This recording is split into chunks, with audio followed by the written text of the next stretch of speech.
Le petit enfant est rassuré quand sa maman le protège du monde. Il est rassuré et il a raison car sa génitrice le protège, le met en sécurité. Cela lui procure un sentiment de paix, source de bien-être. Le petit enfant est donc soumis intellectuellement. Il écoute le discours de papa et maman sans jamais le remettre en question. Cela dans son intérêt, car ses parents savent ce qui est dangereux pour lui.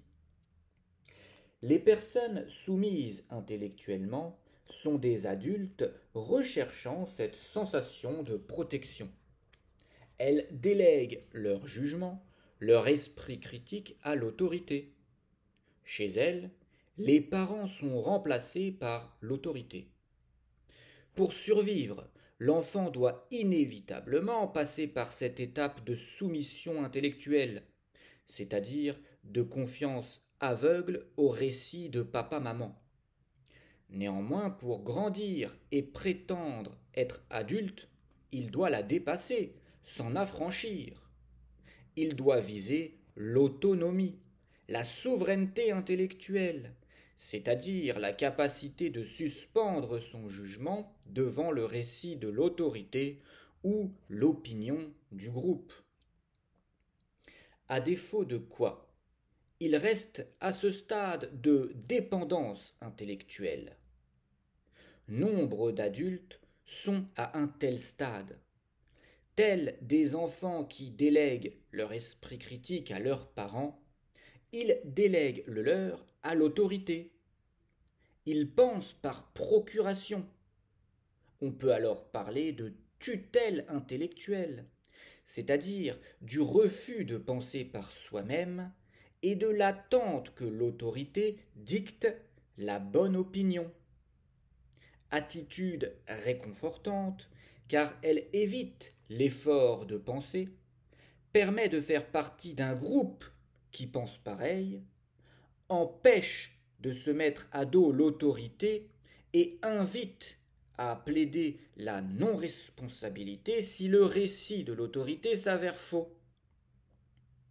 En empêchant le moi pensant de l'enfant de se développer, la société et son école anesthésient son esprit critique et fabriquent des adultes soumis intellectuellement. Des adultes qui attendent le biberon de l'opinion, ce qu'il faut penser. Des adultes naïfs et incapables de remettre en question le récit de l'autorité. Pire, incapables de concevoir l'idée que cette dernière puisse être malhonnête ou malveillante. Attitude extrêmement grave. En effet, les humains ont cette tendance à justifier toutes leurs actions, bonnes ou mauvaises, par un noble récit. Tyrans, apprentis dictateurs ou autres assoiffés de pouvoir sont des hommes comme les autres. Par conséquent, tyrannie, totalitarisme ou autres projets malveillants n'échappent pas à la règle. Ces choses sont toujours justifiées par de belles paroles. Je répète, si c'est une expérience éternelle que tout homme de pouvoir est porté à en abuser, Montesquieu, c'est une expérience tout aussi éternelle de constater que cet homme justifiera ses abus par un récit. Hélas, ce n'est pas tout. Il est également intemporel de constater que tout peuple abusé se compose d'une majorité soumise au récit que l'autorité utilisera pour justifier ses abus.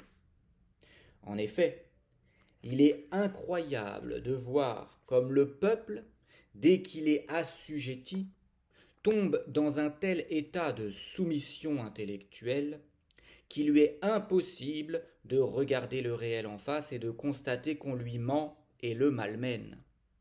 Il nie si bien et si volontiers qu'on dirait, à le voir, que son premier problème n'est pas tant qu'on lui prêche le faux, mais qu'il ne veuille pas voir le vrai. que la source de ses malheurs n'est pas tant qu'on lui mente, mais qu'il ne veuille pas le savoir. Dès lors, j'affirme qu'être capable de remettre en question la bienveillance ou l'honnêteté intellectuelle de l'autorité ne relève pas de la paranoïa, mais de la maturité intellectuelle.